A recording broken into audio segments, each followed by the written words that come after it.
ಆತ್ಮೀಯ ವಿದ್ಯಾರ್ಥಿಗಳೇ, ಇವತ್ತಿನ ಒಂದು ಅವಧಿಯಲ್ಲಿ ನಾವು 4ನೇ ತರಗತಿಯ ಸಮಾಜ ವಿಷಯದಲ್ಲಿ ಬರ್ತಕ್ಕಂಥ ಈ ನಮ್ಮ ರಾಜ್ಯ ನಮ್ಮ ಹೆಮ್ಮೆ ಅಂತಕ್ಕಂಥ ಒಂದು ಪಾಠವನ್ನು ಅಧ್ಯಯನ ಮಾಡೋಣ. ಹಾಗಾದರೆ ಪಾಠದ ಹೆಸರು ನಮ್ಮ ರಾಜ್ಯ ನಮ್ಮ ಹೆಮ್ಮೆ. ಹಾಗಾದರೆ ಈಗಾಗಲೇ ನಿಮಗೆ ನಮ್ಮ ರಾಜ್ಯ ಅಂತಂದ್ರೆ ಯಾವುದು ಅಂತಕ್ಕಂಥ ವಿಷಯ ಈಗಾಗಲೇ ನಿಮಗೆ ಗೊತ್ತಿರತಕ್ಕಂಥದ್ದು. ಮಕ್ಕಳೇ, ನಿಮಗೆಲ್ಲ ನಮ್ಮ ರಾಜ್ಯ ಅಂತಂದ್ರೆ ಬಹಳಷ್ಟು ಹೆಮ್ಮೆ ಅಂತಕ್ಕಂಥ ಒಂದು ವಿಷಯ ಈಗಾಗಲೇ ನಮಗೆ ಗೊತ್ತಿರತಕ್ಕಂಥದ್ದು. ಹಾಗಾದರೆ ನಮ್ಮ ರಾಜ್ಯದ ಹೆಸರು ಏನು ಅಂತಕ್ಕಂಥ ಒಂದು ಪ್ರಶ್ನೆ ಮನಸ್ಸಿನಲ್ಲಿ ಉದ್ಭವ ಆಗ್ತಾ ಇದೆ. ಹಾಗಾದರೆ ನಮ್ಮ ರಾಜ್ಯ ಅಂತಂದ್ರೆ ಅದು ಕರ್ನಾಟಕ ಅಂತೇಳಿ ನಾವು ಹೆಮ್ಮೆಯಿಂದ ಕರೆಯಬಹುದು. ನಮ್ಮ ರಾಜ್ಯದ ಹೆಸರು ನಮ್ಮ ರಾಜ್ಯದ ಹೆಸರು ಕರ್ನಾಟಕ. ಹಾಗಾದ್ರೆ ಈ ನಮ್ಮ ರಾಜ್ಯ ಕರ್ನಾಟಕ ಅಂತೇಳಿ ಈಗಾಗಲೇ ನಾವು ತಿಳಿದುಕೊಂಡಿದ್ದೀವಿ. ಹಾಗಾದ್ರೆ ನಮ್ಮ ರಾಜ್ಯದಲ್ಲಿ ಇರ್ತಕ್ಕಂಥ ಜಿಲ್ಲೆಗಳ ಹೆಸರು ಎಷ್ಟು ಅಂತಕ್ಕಂಥ ಒಂದು ಪ್ರಶ್ನೆ ಮನಸ್ಸಿನಲ್ಲಿ ಉದ್ಭವ ಆಗ್ತಾ ಇದೆ. ಹಾಗಾದ್ರೆ ನಮ್ಮ ಕರ್ನಾಟಕ ರಾಜ್ಯದಲ್ಲಿ ಇರ್ತಕ್ಕಂಥ ಒಟ್ಟು ಜಿಲ್ಲೆಗಳ ಸಂಖ್ಯೆ 30 ಅಂತಕ್ಕಂಥದ್ದನ್ನ ನಾವು ತಿಳಿದುಕೊಳ್ಳಬೇಕಾಗ್ತದೆ. ನಮ್ಮ ರಾಜ್ಯದಲ್ಲಿ ಇರ್ತಕ್ಕಂಥ ನಮ್ಮ ರಾಜ್ಯದಲ್ಲಿ ಇರುವ ಜಿಲ್ಲೆಗಳ ಸಂಖ್ಯೆ ಎಷ್ಟು? 30 ಜಿಲ್ಲೆಗಳನ್ನ ನಮ್ಮ ರಾಜ್ಯ ಕರ್ನಾಟಕ ಒಳಗೊಂಡಿರ್ತಕ್ಕಂಥದ್ದನ್ನ ನಾವು ಕಾಣ್ತಾ ಇದ್ದೀವಿ. ಹಾಗಾದ್ರೆ ಈಗಾಗಲೇ ನಮಗೆ ಗೊತ್ತಿರುವ ಹಾಗೆ ನಮ್ಮ ರಾಜ್ಯ ಕರ್ನಾಟಕ, ನಮ್ಮ ಕರ್ನಾಟಕ ರಾಜ್ಯದಲ್ಲಿರ್ತಕ್ಕಂಥ ಜಿಲ್ಲೆಗಳ ಸಂಖ್ಯೆ 30 ಅಂತಕ್ಕಂಥದ್ದನ್ನ ಈಗಾಗಲೇ ನಾವು ನೆನಪಿನಲ್ಲಿ ಇಟ್ಟುಕೊಂಡಿದ್ದೀವಿ. ಹಾಗಾದ್ರೆ ಈ ನಮ್ಮ ರಾಜ್ಯದ ಒಂದು 4 ದಿಕ್ಕುಗಳಲ್ಲಿ ಬರ್ತಕ್ಕಂಥ ನೆರೆಯ ರಾಜ್ಯಗಳು ಯಾವುವು ಅಂತಕ್ಕಂಥ ವಿಷಯದ ಕುರಿತು ಈಗ ನಾವು ಅಧ್ಯಯನವನ್ನ ನಾವು ಮಾಡೋಣ. ಹಾಗಾದ್ರೆ ಮೊದಲಿಗೆ ನಾವು ಈ ಕರ್ನಾಟಕದ ಒಂದು ಭೂಪಟವನ್ನು ನೋಡಿದಾಗ ಅದರಲ್ಲಿ ಇರ್ತಕ್ಕಂಥ ದಿಕ್ಕುಗಳ ಒಂದು ಪರಿಚಯವನ್ನು ನಾವು ಮಾಡಿಕೊಳ್ಳಬೇಕಾಗ್ತದೆ. ಹಾಗಾದ್ರೆ ಈ ಕರ್ನಾಟಕದ ಒಂದು ಭೂಪಟದಲ್ಲಿ 4 ದಿಕ್ಕುಗಳ ಇರ್ತಕ್ಕಂಥ ಒಂದು ಪರಿಚಯವನ್ನ ನಾವು ಮಾಡಿಕೊಳ್ಳೋಣ. ಹಾಗಾದ್ರೆ ಈ ಭಾರತದ ಒಂದು ನಕ್ಷೆ ಇರಬಹುದು, ಕರ್ನಾಟಕದ ಒಂದು ನಕ್ಷೆ ಇರಬಹುದು, ಅದರಲ್ಲಿ ದಿಕ್ಕುಗಳನ್ನು ಗುರುತಿಸುವುದು ಅತಿ ಪ್ರಮುಖವಾಗಿರ್ತಕ್ಕಂಥ ಒಂದು ಅಂಶ. ಹಾಗಾದ್ರೆ ಈ ಕರ್ನಾಟಕದ ಒಂದು ಭೂಪಟದಲ್ಲಿ ಇದು ಉತ್ತರ ದಿಕ್ಕು, ಇದರ ಉದ್ದವಾಗಿರ್ತಕ್ಕಂಥ ಒಂದು ದಿಕ್ಕು ದಕ್ಷಿಣ, ಇಲ್ಲಿ ಬರ್ತಕ್ಕಂಥದ್ದು ಪಶ್ಚಿಮ, ಇಲ್ಲಿ ಬರ್ತಕ್ಕಂಥದ್ದು ಪೂರ್ವ. ಹೀಗೆ ಈ 4 ದಿಕ್ಕುಗಳ ಒಂದು ಪರಿಚಯ ಅಂತಕ್ಕಂಥದ್ದು ನಿಮಗೆ ಇರಬೇಕಾಗ್ತದೆ. ಹಾಗಾದ್ರೆ ನಮ್ಮ ಕರ್ನಾಟಕದ ಒಂದು ಉತ್ತರಕ್ಕೆ ಬರ್ತಕ್ಕಂಥದ್ದು ಯಾವ ಒಂದು ನೆರೆ ರಾಜ್ಯ ಬರ್ತಾ ಇದೆ ಅಂತಕ್ಕಂಥದ್ದನ್ನ ನಾವು ನೋಡಿದಾಗ ನಮ್ಮ ಕರ್ನಾಟಕದ ಒಂದು ಉತ್ತರಕ್ಕೆ ಬರ್ತಕ್ಕಂಥ ನೆರೆಯ ರಾಜ್ಯ ಯಾವುದು ಅಂದ್ರೆ ಅದು ಮಹಾರಾಷ್ಟ್ರ ಅಂತೇಳಿ ನಾವು ಹೇಳ್ತಾ ಇದ್ದೀವಿ. ನಮ್ಮ ಕರ್ನಾಟಕದ ಒಂದು ಉತ್ತರಕ್ಕೆ ಬರ್ತಕ್ಕಂಥ ಒಂದು ನೆರೆಯ ರಾಜ್ಯ ನಮ್ಮ ರಾಜ್ಯದ ಉತ್ತರಕ್ಕೆ, ನಮ್ಮ ರಾಜ್ಯದ ಉತ್ತರಕ್ಕೆ ಬರುವ ಅಥವಾ ಇರುವ ರಾಜ್ಯ ಯಾವುದು? ಮಹಾರಾಷ್ಟ್ರ. ಈ ಒಂದು ರಾಜ್ಯ ನಮ್ಮ ಕರ್ನಾಟಕ ರಾಜ್ಯದ ಒಂದು ಉತ್ತರಕ್ಕೆ ಬರ್ತಕ್ಕಂಥ ಒಂದು ನೆರೆ ರಾಜ್ಯ ಅಂತೇಳಿ ಇದನ್ನು ನಾವು ಕರೀತಾ ಇದ್ದೀವಿ. ಇನ್ನ ದಕ್ಷಿಣಕ್ಕೆ ಬರ್ತಕ್ಕಂಥ ಒಂದು ರಾಜ್ಯ ಯಾವುದು ಅನ್ನೋದನ್ನ ಈಗ ನಾವು ಅಧ್ಯಯನ ಮಾಡೋಣ. ನಮ್ಮ ಕರ್ನಾಟಕ ರಾಜ್ಯದ ದಕ್ಷಿಣಕ್ಕೆ ಬರ್ತಕ್ಕಂಥ ನೆರೆ ರಾಜ್ಯಗಳು 2 ಅದಾವ. ಅವು ಒಂದು ಕೇರಳ ಮತ್ತು ತಮಿಳುನಾಡು. ನಮ್ಮ ರಾಜ್ಯದ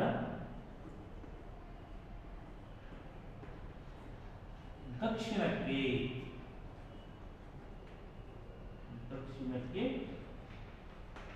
ಅಥವಾ ಇರುವ, ದಕ್ಷಿಣಕ್ಕೆ ಇರತಕ್ಕಂತ ಒಂದು ರಾಜ್ಯಗಳು. ಇಲ್ಲಿ ಎರಡು ರಾಜ್ಯಗಳು ಬರ್ತಾ ಇದಾವ. ಹಾಗಾದ್ರೆ ಆ ಎರಡು ರಾಜ್ಯಗಳು ಯಾವುವು ಅಂತಂದ್ರೆ ದಕ್ಷಿಣಕ್ಕೆ ಯಾವ ಬರ್ತಾ ಇದಾವ ಅಂತಂದ್ರೆ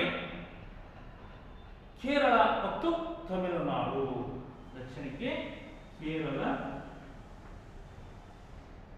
ಮತ್ತು ತಮಿಳುನಾಡು.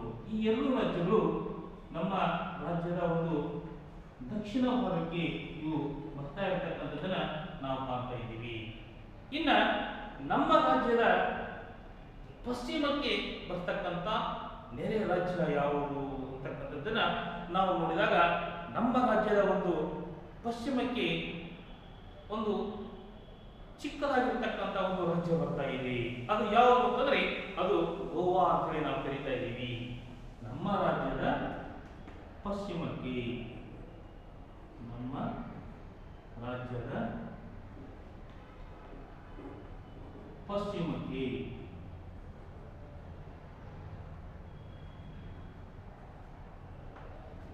ಇರುವ ರಾಜ್ಯ ಯಾವುದು?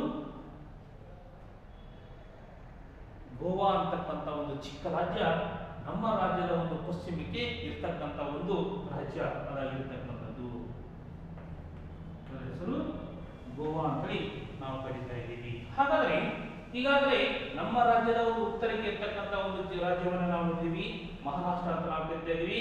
ನಮ್ಮ ರಾಜ್ಯದ ಒಂದು ದಕ್ಷಿಣಕ್ಕೆ ಇರ್ತಕ್ಕಂಥ ರಾಜ್ಯಗಳು ಯಾವುವು ಅಂತಂದ್ರೆ ಕೇರಳ ಮತ್ತು ತಮಿಳುನಾಡು ಅಂತೇಳಿ ನಾವು ಹೇಳ್ತಾ ಇದೀವಿ. ನಮ್ಮ ರಾಜ್ಯದ ಒಂದು ಪಶ್ಚಿಮಕ್ಕೆ ಇರ್ತಕ್ಕಂಥ ಒಂದು ರಾಜ್ಯ ಗೋವಾ ಅಂತ ನಾವು ಕರಿತಾ ಇದ್ದೀವಿ. ಹಾಗಾದ್ರೆ ನಮ್ಮ ರಾಜ್ಯದ ಒಂದು ಪೂರ್ವಕ್ಕೆ ಬರ್ತಕ್ಕಂಥ ರಾಜ್ಯಗಳು ಯಾವುವು ಅಂತಂದ್ರೆ ಅದು ಆಂಧ್ರ ಪ್ರದೇಶ ಮತ್ತು ತೆಲಂಗಾಣ ಅಂತಕ್ಕಂಥ ಎರಡು ರಾಜ್ಯಗಳು ಅಲ್ಲಿ ಬರ್ತಾ ಇದ್ದಾವ. ನೋಡಿ ಮಕ್ಕಳೇ, ನಮ್ಮ ರಾಜ್ಯದ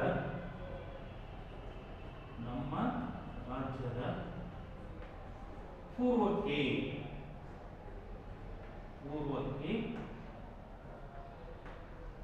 ಇರುವ ರಾಜ್ಯಗಳು, ಪೂರ್ವಕ್ಕೆ ಇರ್ತಕ್ಕಂಥ ರಾಜ್ಯಗಳು ಎರಡದಾವ. ಅವು ಯಾವುವು ಅಂತಂದ್ರೆ ಆಂಧ್ರ ಪ್ರದೇಶ ಮತ್ತು ತೆಲಂಗಾಣ ಅಂತಕ್ಕಂಥ ಎರಡು ರಾಜ್ಯಗಳು. ಆಂಧ್ರ ಪ್ರದೇಶ ಮತ್ತೊಂದು ತೆಲಂಗಾಣ.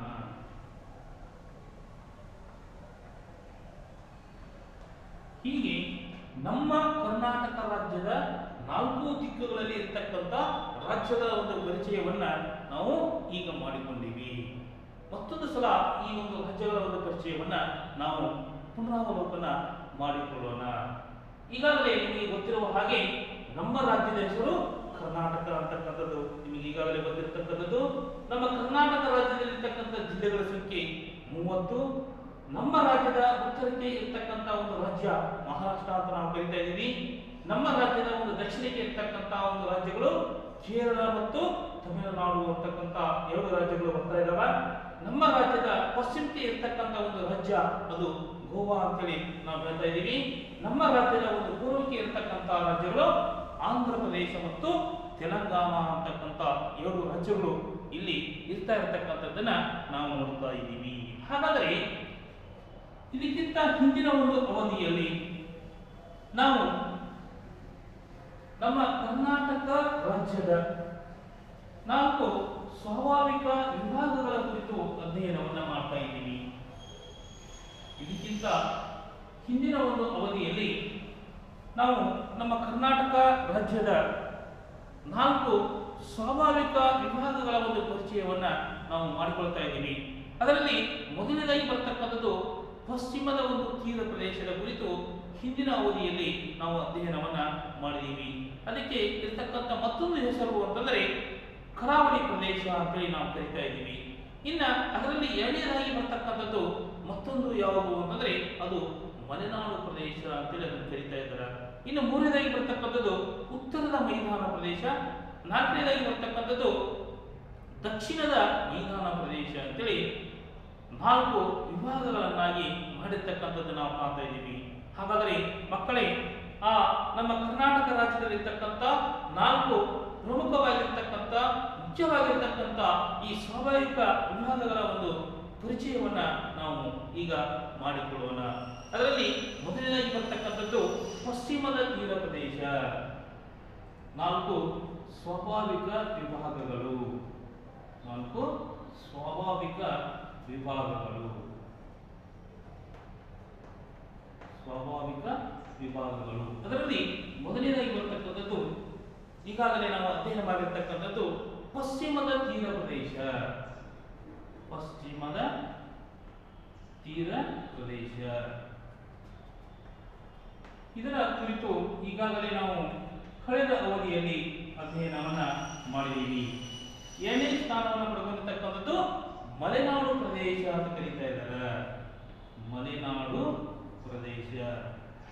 ಹಾಗಾದರೆ ಈ ಒಂದು ಅವಧಿಯಲ್ಲಿ ನಾವು ಈ ಮಲೆನಾಡು ಪ್ರದೇಶದ ಕುರಿತು ಅಧ್ಯಯನವನ್ನ ಈಗ ಮಾಡೋಣ. ಹಾಗಾದರೆ ಈ ನಮ್ಮ ಕರ್ನಾಟಕ ರಾಜ್ಯದ ಈ ಮಲೆನಾಡು ಪ್ರದೇಶದಲ್ಲಿ ಬರ್ತಕ್ಕಂಥ ಅತಿ ಪ್ರಮುಖವಾಗಿರ್ತಕ್ಕಂಥ ಒಂದು ನಗರಗಳು ಯಾವುವು ಅನ್ನೋದರ ಕುರಿತು ಅಧ್ಯಯನವನ್ನ ನಾವು ಮಾಡಬೇಕಾಗ್ತದ. ಈ ಮಲೆನಾಡು ಪ್ರದೇಶದಲ್ಲಿ ಅತಿ ಪ್ರಮುಖವಾಗಿ ಬರ್ತಕ್ಕಂಥ ನಗರಗಳು ಯಾವುವು ಅಂತಂದ್ರೆ 1 ಮಡಿಕೇರಿ, 2 ಚಿಕ್ಕಮಗಳೂರು, 3 ಶಿವಮೊಗ್ಗ, 4 ಹಾಸನ, 5 ಬೆಳಗಾವಿ. ಹೀಗೆ 5 ನಗರಗಳು ಈ ಮಲೆನಾಡು ಪ್ರದೇಶದಲ್ಲಿ ಬರ್ತಕ್ಕಂಥ ನಗರಗಳಾಗಿದ್ದಾವ. ಹಾಗಾದರೆ ಒಂದೊಂದಾಗಿ ಈ ಮಡಿಕೇರಿ ಯಾವುದಕ್ಕೆ ಪ್ರಸಿದ್ಧಿಯನ್ನು ಪಡ್ಕೊಂಡದ, ಚಿಕ್ಕಮಗಳೂರು ಯಾವುದಕ್ಕೆ ಪ್ರಸಿದ್ಧಿಯನ್ನು ಪಡ್ಕೊಂಡದ, ಹಾಸನ ಯಾವುದಕ್ಕೆ ಪ್ರಸಿದ್ಧಿಯನ್ನು ಪಡ್ಕೊಂಡದ, ಶಿವಮೊಗ್ಗ ಯಾವುದಕ್ಕೆ ಪ್ರಸಿದ್ಧಿಯನ್ನು ಪಡ್ಕೊಂಡದ, ನಮ್ಮ ಜಿಲ್ಲೆಯಲ್ಲಿರ್ತಕ್ಕಂಥ ಬೆಳಗಾವಿ ಯಾವುದಕ್ಕೆ ಪ್ರಸಿದ್ಧಿಯನ್ನು ಪಡ್ಕೊಂಡದ ಅನ್ನೋದರ ಕುರಿತು ಸಂಕ್ಷಿಪ್ತವಾಗಿ ನಾವು ತಿಳಿದುಕೊಳ್ಳೋಣ. ಮೊದಲನೇದಾಗಿ ಬರ್ತಕ್ಕಂಥ ಒಂದು ನಗರ ಯಾವುದು ಅಂತಂದ್ರೆ ಅದು ಮಡಿಕೇರಿ. ಮಡಿಕೇರಿಗೆ ಇರತಕ್ಕಂಥ ಮತ್ತೊಂದು ಹೆಸರು ಮಂಜಿನ ನಗರಿ ಅಂತೇಳಿ ಅದಕ್ಕೆ ಕರೀತಾ ಇದ್ದಾರೆ. ಈ ಮಡಿಕೇರಿ ನಿಸರ್ಗ ರಮಣೀಯವಾಗಿರ್ತಕ್ಕಂಥ ಒಂದು ಪ್ರದೇಶ, ಸ್ಥಳ ಇದಾಗಿರ್ತಕ್ಕಂಥದ್ದು. ಅದಕ್ಕಾಗಿ ಇದಕ್ಕೆ ಮಂಜಿನ ನಗರಿ ಅಂತೇಳಿ ಅದಕ್ಕೆ ಕರೀತಾ ಇರ್ತಕ್ಕಂಥದ್ದು. ಇನ್ನು 2ನೇದಾಗಿ ಬರ್ತಕ್ಕಂಥದ್ದು ಚಿಕ್ಕಮಗಳೂರು ಅಂತೇಳಿ ನಾವು ಕರೀತಾ ಇದ್ದೀವಿ. ಈ ಚಿಕ್ಕಮಗಳೂರು ಅಂತಕ್ಕಂಥ ಒಂದು ನಗರ ಯಾವುದಕ್ಕೆ ಪ್ರಸಿದ್ಧಿಯನ್ನು ಪಡ್ಕೊಂಡದ ಅಂತಂದ್ರೆ ಅದು ಕಾಫಿ ಬೆಳೆಗೆ ಹೆಚ್ಚು ಪ್ರಸಿದ್ಧಿಯನ್ನ ಪಡ್ಕೊಂಡಿರ್ತಕ್ಕಂಥ ಒಂದು ನಗರ ಇದಾಗಿರ್ತಕ್ಕಂಥದ್ದು. ಇಲ್ಲಿ ಅತ್ಯಧಿಕ ಪ್ರಮಾಣದಲ್ಲಿ ಕಾಫಿಯನ್ನ ಬೆಳೀತಾ ಇದ್ದಾರೆ. ಅಲ್ಲಿ ವಾಸವಾಗಿರ್ತಕ್ಕಂಥ ಜನರು ಅತ್ಯಧಿಕ ಪ್ರಮಾಣದಲ್ಲಿ ಕಾಫಿ ಬೆಳೆಯನ್ನ ಅಲ್ಲಿ ಬೆಳೀತಾ ಇರ್ತಕ್ಕಂಥದ್ದನ್ನು ನಾವು ಕಾಣ್ತಾ ಇದ್ದೀವಿ. ಇನ್ನು 3ನೇದಾಗಿ ಬರ್ತಕ್ಕಂಥದ್ದು ಶಿವಮೊಗ್ಗ ಅಂತಕ್ಕಂಥ ಒಂದು ನಗರ. ಮಕ್ಕಳೇ, ಈಗಾಗಲೇ ನಿಮಗೆ ಗೊತ್ತಿರೋ ಹಾಗೆ ಈ ಶಿವಮೊಗ್ಗ ಅಂತಕ್ಕಂಥ ಒಂದು ನಗರ ಆ ಒಂದು ಜಿಲ್ಲೆಯಲ್ಲಿ ಇರ್ತಕ್ಕಂಥ ಪ್ರಸಿದ್ಧವಾಗಿರ್ತಕ್ಕಂಥ ಒಂದು ಜಲಪಾತ ಜೋಗ ಜಲಪಾತ ಅಂತೇಳಿ ನಾವು ಹೇಳ್ತಾ ಇದ್ದೀವಿ. ಆ ಒಂದು ಜೋಗ ಜಲಪಾತ ಆ ಶಿವಮೊಗ್ಗ ಜಿಲ್ಲೆಯಲ್ಲಿ ಕಂಡು ಬರ್ತಾ ಇರೋದ್ರಿಂದ ಈ ಶಿವಮೊಗ್ಗ ಅಂತಕ್ಕಂಥ ಒಂದು ನಗರ ಅತಿ ಪ್ರಸಿದ್ಧಿಯನ್ನ ಅದು ಪಡ್ಕೊಂಡಿರ್ತಕ್ಕಂಥದ್ದು ನಾವು ಕಾಣ್ತಾ ಇದ್ದೀವಿ. ಇನ್ನ 4ನೇದಾಗಿ ಬರ್ತಕ್ಕಂಥದ್ದು ಹಾಸನ ಅಂತಕ್ಕಂಥ ಒಂದು ನಗರ. ಅಲ್ಲಿ ಹಾಸನಾಂಬೆ ಅಂತಕ್ಕಂಥ ಒಂದು ದೇವಾಲಯ ಪ್ರಸಿದ್ಧಿಯನ್ನು ಪಡ್ಕೊಂಡಿರ್ತಕ್ಕಂಥದ್ದು ನಾವು ಕಾಣ್ತಾ ಇದ್ದೀವಿ. ಹಾಸನಾಂಬೆ ಅಂತಕ್ಕಂಥ ಒಂದು ದೇವಾಲಯ ವರ್ಷಕ್ಕೆ 1 ಬಾರಿ ಮಾತ್ರ ಆ ಹಾಸನಾಂಬೆಯ ಒಂದು ದರ್ಶನ ಅಂತಕ್ಕಂಥದ್ದು ಅಲ್ಲಿ ಆಗ್ತಾ ಇರ್ತಕ್ಕಂಥದ್ದು ನಾವು ಕಾಣ್ತಾ ಇದ್ದೀವಿ. ಇನ್ನು ಕೊನೆಯದಾಗಿ ಬರತಕ್ಕಂಥ ಒಂದು ನಗರ ನಮ್ಮ ಜಿಲ್ಲೆಯಾಗಿರ್ತಕ್ಕಂಥ ಬೆಳಗಾವಿ. ಬೆಳಗಾವಿ ಜಿಲ್ಲೆಯಲ್ಲಿ ಬರ್ತಕ್ಕಂಥ ಅತಿ ಪ್ರಸಿದ್ಧವಾಗಿರ್ತಕ್ಕಂಥ ಒಂದು ಜಲಪಾತ ಯಾವುದು ಅಂತಂದ್ರೆ ಅದು ಗೋಕಾಕ್ ಜಲಪಾತ ಅಂತೇಳಿ ನಾವು ಹೆಮ್ಮೆಯಿಂದ ಹೇಳಬಹುದು. ಹೀಗೆ ಇಲ್ಲಿ ಬರ್ತಕ್ಕಂಥ ಈ 5 ನಗರಗಳು ಚಿಕ್ಕಮಗಳೂರು ಆಗಿರ್ಬೋದು, ಶಿವಮೊಗ್ಗ ಆಗಿರ್ಬೋದು, ಮಡಿಕೇರಿ ಆಗಿರ್ಬೋದು, ಹಾಸನ ಆಗಿರ್ಬೋದು, ಬೆಳಗಾವಿ ಆಗಿರ್ಬೋದು, ಇವೆಲ್ಲ ನಗರಗಳು ಒಂದೊಂದು ವಿಶೇಷತೆಯನ್ನ ಪಡೆದುಕೊಂಡಿರ್ತಕ್ಕಂಥದ್ದು ನಾವು ಕಾಣ್ತಾ ಇದ್ದೀವಿ. ಹಾಗಾದರೆ ಮಕ್ಕಳೇ, ಮಲೆನಾಡು ಪ್ರದೇಶದಲ್ಲಿ ಬರ್ತಕ್ಕಂಥ ಪ್ರಮುಖವಾಗಿರ್ತಕ್ಕಂಥ ನಗರಗಳ ಒಂದು ಪರಿಚಯವನ್ನ ಈಗ ನೀವು ಮಾಡಿಕೊಂಡಿದ್ದೀರಿ. ಮತ್ತೊಂದು ಸಲ ನೋಡ್ರಿ, ಮಡಿಕೇರಿ, ಚಿಕ್ಕಮಗಳೂರು, ಹಾಸನ, ಬೆಳಗಾವಿ, ಮತ್ತೊಂದು ಶಿವಮೊಗ್ಗ, ಹೀಗೆ 5 ನಗರಗಳು ಈ ಮಲೆನಾಡು ಪ್ರದೇಶದಲ್ಲಿ ಬರ್ತಾ ಇದ್ದಾವ. ಹಾಗಾದ್ರೆ ಈ ಮಲೆನಾಡು ಪ್ರದೇಶದಲ್ಲಿ ಕಂಡುಬರತಕ್ಕಂಥ ಈ ಭೌಗೋಳಿಕ ಲಕ್ಷಣಗಳು ಯಾವ ರೀತಿ ಕಂಡು ಬರ್ತಾ ಇದ್ದಾವ ಅಂತಂದ್ರೆ, ಈ ಮಲೆನಾಡು ಪ್ರದೇಶದಲ್ಲಿ ಈ ಪಶ್ಚಿಮ ಘಟ್ಟಗಳ ಒಂದು ಸಾಲು ಕಂಡು ಬರ್ತಾ ಇದೆ. ಯಾವಾಗಲೂ ಈ ಒಂದು ಪ್ರದೇಶ ಸದಾ ಹಚ್ಚ ಹಸಿರಿನಿಂದ ಕೂಡಿರ್ತಕ್ಕಂಥ ಒಂದು ಪ್ರದೇಶ ಇದಾಗಿರ್ತದ. ಯಾಕಂದ್ರೆ ಅಲ್ಲಿ ವರ್ಷದಲ್ಲಿ ಸಾಕಷ್ಟು ಪ್ರಮಾಣದಲ್ಲಿ ಮಳೆ ಅಂತಕ್ಕಂಥದ್ದು ಆ ಒಂದು ಭಾಗದಲ್ಲಿ ಬೀಳುತ್ತಾ ಇದೆ. ಸಾಕಷ್ಟು ಪ್ರಮಾಣದ ಒಂದು ಮಳೆ ಅಂತಕ್ಕಂಥದ್ದು ಈ ಭಾಗದಲ್ಲಿ ಕಂಡು ಬರ್ತಾ ಇರೋದ್ರಿಂದ ಸದಾ ಹಚ್ಚಹಸಿರಿನಿಂದ ಕೂಡಿರ್ತಕ್ಕಂಥ ಒಂದು ಪ್ರದೇಶ ಇದಾಗಿರುತ್ತದೆ. ಹೀಗಾಗಿ ಇದಕ್ಕೆ ಸಹ್ಯಾದ್ರಿ ಅಂತೇಳಿ ಅದಕ್ಕೆ ಕರೀತಾ ಇದ್ದಾರೆ.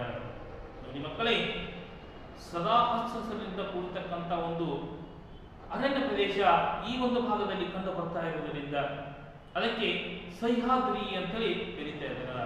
ಸಹ್ಯಾದ್ರಿ ಅಂತಂದ್ರೆ ವರ್ಷವಿಡೀ ಸದಾ ಹಸಿರಿನಿಂದ ಕೂಡಿರ್ತಕ್ಕಂಥ ಒಂದು ಪ್ರದೇಶ ಇದಾಗಿದೆ ಅಂತೇಳಿ ನಾವು ಹೇಳಬಹುದು. ಹಾಗಾದ್ರೆ ಅಲ್ಲಿ ಸುಮಾರು 400 ಕಿಲೋಮೀಟರ್ ಉದ್ದವಾಗಿರತಕ್ಕಂಥ ಒಂದು ಪ್ರದೇಶ ಇದಾಗಿದೆ ಅಂತ ಹೇಳ್ತಾ ಇದ್ದಾರೆ.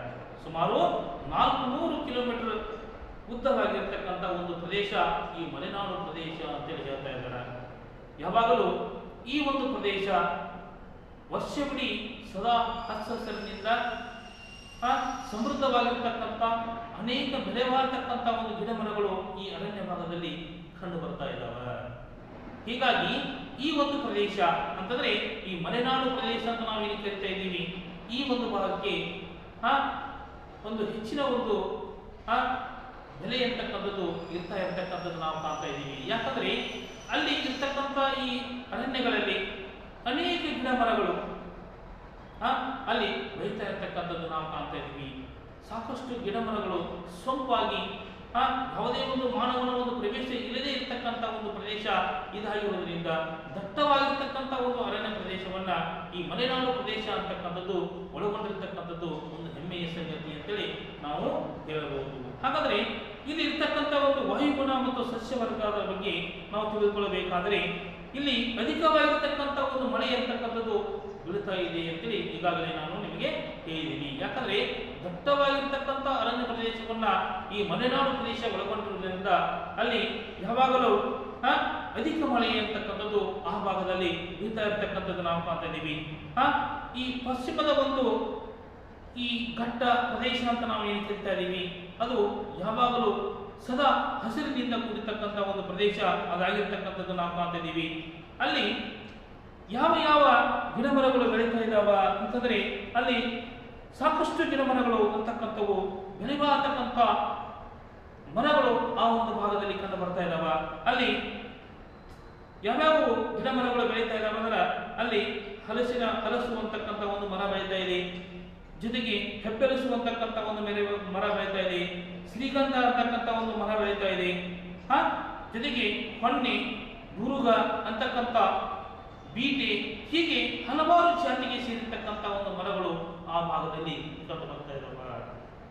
ಈ ಮಲೆನಾಡು ಪ್ರದೇಶದಲ್ಲಿ ಕಂಡು ಬರ್ತಕ್ಕಂಥ ಗಿಡಮರಗಳು ಯಾವುವು ಅಂತಕ್ಕಂಥ ಒಂದು ಪ್ರಶ್ನೆ ನಿಮ್ಮ ಮನಸ್ಸಿನಲ್ಲಿ ಉದ್ಭವ ಆಗ್ತಾ ಇರತಕ್ಕಂಥದ್ದು ನಾವು ಕಾಣ್ತಾ ಇದ್ದೀವಿ. ಹಾಗಾದರೆ ಅಲ್ಲಿ ಬೆಳೆಯತಕ್ಕಂಥ ಮರಗಳು ಯಾವ ಅಂತಂದ್ರೆ ಗುರುಗ ಅಂತಕ್ಕಂಥ ಒಂದು ಮರ ಅಲ್ಲಿ ಕಂಡು ಬರ್ತಾ ಇದೆ, ತೇಗ, ಹೊನ್ನೆ, ಹಲಸು, ಹೆಬ್ಬೆಲಸು ಇವೆಲ್ಲ ಮರಗಳು ಆ ಒಂದು ಭಾಗದಲ್ಲಿ ಕಂಡು ಬರ್ತಾ ಇರತಕ್ಕಂಥದ್ದು ಒಂದು ವಿಶೇಷವಾಗಿರ್ತಕ್ಕಂಥದ್ದನ್ನ ನಾವು ಕಾಣ್ತಾ ಇದ್ದೀವಿ. ಹಾಗಾದರೆ ಇಲ್ಲಿ ಇರ್ತಕ್ಕಂಥ ಮುಖ್ಯವಾಗಿರ್ತಕ್ಕಂಥ ಒಂದು ಖನಿಜಗಳು ಯಾವ ಕಂಡು ಬರ್ತಾ ಇದ್ದಾವ, ಮಲೆನಾಡು ಪ್ರದೇಶದಲ್ಲಿ ಸಿಗ್ತಾ ಇರ್ತಕ್ಕಂಥ ಮುಖ್ಯವಾಗಿರ್ತಕ್ಕಂಥ ಖನಿಜಗಳು ಯಾವುವು ಅಂತಂದ್ರೆ ಮ್ಯಾಂಗನೀಸ್ ಮತ್ತು ಕಬ್ಬಿಣದ ಅದಿರು ಅಂತಕ್ಕಂಥದ್ದು ಈ ಒಂದು ಭಾಗದಲ್ಲಿ ದೊರಕ್ತಾ ಇರತಕ್ಕಂಥ ಖನಿಜಗಳಾಗಿದ್ದಾವ. ಮ್ಯಾಂಗನೀಸ್ ಮತ್ತು ಕಬ್ಬಿಣದ ಅದಿರು ಇವೆರಡು ಮಲೆನಾಡು ಪ್ರದೇಶದಲ್ಲಿ ಸಿಗ್ತಾ ಇರತಕ್ಕಂಥ ಮುಖ್ಯವಾಗಿರ್ತಕ್ಕಂಥ ಖನಿಜಗಳು ಇವಾಗಿದ್ದಾವ. ಹಾಗಾದರೆ ಇಲ್ಲಿ ಇರ್ತಕ್ಕಂಥ ಒಂದು ಜನರ ಮುಖ್ಯವಾಗಿರ್ತಕ್ಕಂಥ ಒಂದು ಉದ್ಯೋಗ ಅಥವಾ ಕಸುಬು ಯಾವುದು, ಅಲ್ಲಿ ಇರ್ತಕ್ಕಂಥ ಆ ಜನರು, ಅಲ್ಲಿ ವಾಸವಾಗಿರ್ತಕ್ಕಂಥ ಜನರು ಬೆಳೀತಾ ಇರತಕ್ಕಂಥ ಬೆಳೆಗಳು ಯಾವುವು ಅನ್ನೋದರ ಕುರಿತು ಈಗ ನಾವು ಅಧ್ಯಯನವನ್ನ ಮಾಡೋಣ. ಹಾಗಾದರೆ ಈ ಮಲೆನಾಡು ಪ್ರದೇಶದಲ್ಲಿ ಇರ್ತಕ್ಕಂಥ ವಾಸವಾಗಿರ್ತಕ್ಕಂಥ ಜನರ ಅತಿ ಪ್ರಮುಖವಾಗಿರ್ತಕ್ಕಂಥ ಒಂದು ಉದ್ಯೋಗ ಯಾವುದು ಅಂದರೆ ಅದು ವ್ಯವಸಾಯ, ಕೃಷಿ, ಬೇಸಾಯ ಅಂತೇಳಿ ನಾವು ಹೇಳ್ತಾ ಇದ್ದೀವಿ. ಅಲ್ಲಿ ವಾಸವಾಗಿರ್ತಕ್ಕಂಥ ಈ ಜನರು ಅನೇಕ ಬೆಳೆಗಳನ್ನ ಬೆಳೀತಾ ಇರತಕ್ಕಂಥದ್ದು ನಾವು ಕಾಣ್ತಾ ಇದ್ದೀವಿ. ಅದರಲ್ಲಿ ಅತಿ ಪ್ರಮುಖವಾಗಿರ್ತಕ್ಕಂಥ ಬೆಳೆಗಳು ಯಾವುವು ಅಂತಂದ್ರೆ ಭತ್ತವನ್ನು ಬೆಳೀತಾ ಇದಾರ, ತೆಂಗನ್ನು ಬೆಳೀತಾ ಇದಾರ, ಅಡಿಕೆಯನ್ನು ಬೆಳೀತಾ ಇದಾರ, ಈ ಕರಿಮೆಣಸಿನ ಕಾಳು ಅಂತಕ್ಕಂಥ ಒಂದು ಬೆಳೆಯನ್ನು ಬೆಳೀತಾ ಇದಾರ, ವಿಳೆದೆಲೆ ಅಂತಕ್ಕಂಥ ಒಂದು ಬೆಳೆಯನ್ನು ಬೆಳೀತಾ ಇದಾರ, ಕಾಫಿಯನ್ನು ಬೆಳೀತಾ ಇದಾರ, ಏಲಕ್ಕಿಯನ್ನು ಬೆಳೀತಾ ಇದಾರ. ಹೀಗೆ ಹಲವಾರು ಬೆಳೆಗಳನ್ನು ಅಲ್ಲಿ ವಾಸವಾಗಿರ್ತಕ್ಕಂಥ ಜನರು, ಈ ಮಲೆನಾಡು ಪ್ರದೇಶದಲ್ಲಿ ವಾಸವಾಗಿರ್ತಕ್ಕಂಥ ಜನರು ಬೆಳೆಗಳನ್ನು ಬೆಳೀತಾ ಇರ್ತಕ್ಕಂಥದ್ದನ್ನು ನಾವು ಕಾಣ್ತಾ ಇದ್ದೀವಿ. ಅಲ್ಲಿ ಅವರ ಒಂದು ಮುಖ್ಯವಾಗಿರ್ತಕ್ಕಂಥ ಒಂದು ಉದ್ಯೋಗ ಯಾವುದು ಅಂತಂದರೆ ಕೃಷಿ ಅಂತೇಳಿ ನಾವು ಹೇಳ್ತಾ ಇದ್ದೀವಿ. ಆ ಕೃಷಿಯನ್ನ ಅವಲಂಬಿಸಿ ಅಲ್ಲಿ ಅನೇಕ ಜನರು ವಾಸವಾಗಿರ್ತಕ್ಕಂಥದ್ದನ್ನ ನಾವು ಕಾಣ್ತಾ ಇದ್ದೀವಿ. ಹಾಗಾದ್ರೆ ಆ ದಟ್ಟವಾಗಿ ಬೆಳೆದಿರತಕ್ಕಂಥ ಒಂದು ಅರಣ್ಯದಲ್ಲಿ ಅನೇಕ ವನ್ಯಜೀವಿಗಳು ಅಂತಕ್ಕಂಥವು ಪ್ರಾಣಿಗಳು ಅಲ್ಲಿ ವಾಸವಾಗಿರ್ತಕ್ಕಂಥದ್ದು ನಾವು ಕಾಣ್ತಾ ಇದ್ದೀವಿ. ಅಲ್ಲಿ ಅನೇಕ ವನ್ಯಜೀವಿಗಳು ಅಂದರೆ ವನ್ಯ ಪ್ರಾಣಿಗಳು ಅಂದರೆ ಕಾಡಿನಲ್ಲಿ ವಾಸವಾಗಿರ್ತಕ್ಕಂಥ ಪ್ರಾಣಿಗಳು ಯಾವುವು ಅಂತಂದರೆ ಅಲ್ಲಿ ಕಾಡೆಮ್ಮೆ ಇರಬಹುದು, ಜಿಂಕೆ ಇರಬಹುದು, ಹುಲಿ ಇರಬಹುದು, ಅಳಿಲು ಅಂತಕ್ಕಂಥದ್ದು ಇರಬಹುದು, ಆನೆಗಳು ಇರಬಹುದು, ಕಾಡಿನಿ ಅಂತಕ್ಕಂಥದ್ದು ಇರಬಹುದು, ಚಿಕ್ಕು ಹೊಂದಿ ಅಂತಕ್ಕಂಥದ್ದು ಇರಬಹುದು. ಇವೆಲ್ಲವೂ ಕೂಡ ಆ ಅರಣ್ಯ ಭಾಗದಲ್ಲಿ ವಾಸವಾಗಿರ್ತಕ್ಕಂಥ ವನ್ಯಜೀವಿಗಳಾಗಿದ್ದಾವ. ಹಾಗಾದರೆ ಈ ಮಲೆನಾಡು ಪ್ರದೇಶದಲ್ಲಿ ಅತಿ ಅಪರೂಪವಾಗಿ ಸಿಗ್ತಕ್ಕಂಥ ಒಂದು ಪ್ರಾಣಿ ಯಾವುದು ಅಂದರೆ ಅದರ ಹೆಸರು ಕಾಡು ಪಾಪ ಅಂತೇಳಿ ಕರೀತಾ ಇದ್ದಾರೆ.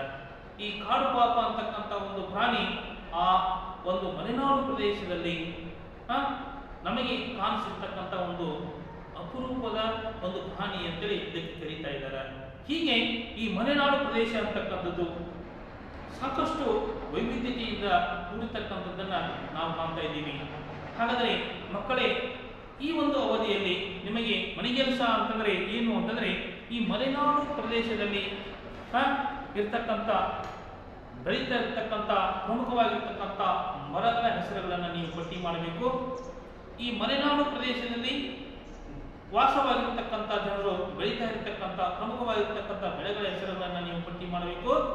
ಜೊತೆಗೆ ಈ ಮಲೆನಾಡು ಪ್ರದೇಶದಲ್ಲಿ ಬರ್ತಕ್ಕಂಥ ಮುಖ್ಯವಾಗಿರ್ತಕ್ಕಂಥ ನಗರಗಳ ಹೆಸರುಗಳನ್ನು ನೀವೇನು ಮಾಡಬೇಕು, ಪಟ್ಟಿಯನ್ನ ಮಾಡಿರಿ ಅಂತ ಹೇಳ್ತಾ ಈ ಒಂದು ಅವಧಿಗೆ ನಾನು ನಿಮಗೆ ವಿರಾಮವನ್ನು ನೀಡ್ತಾ ಇದ್ದೀನಿ.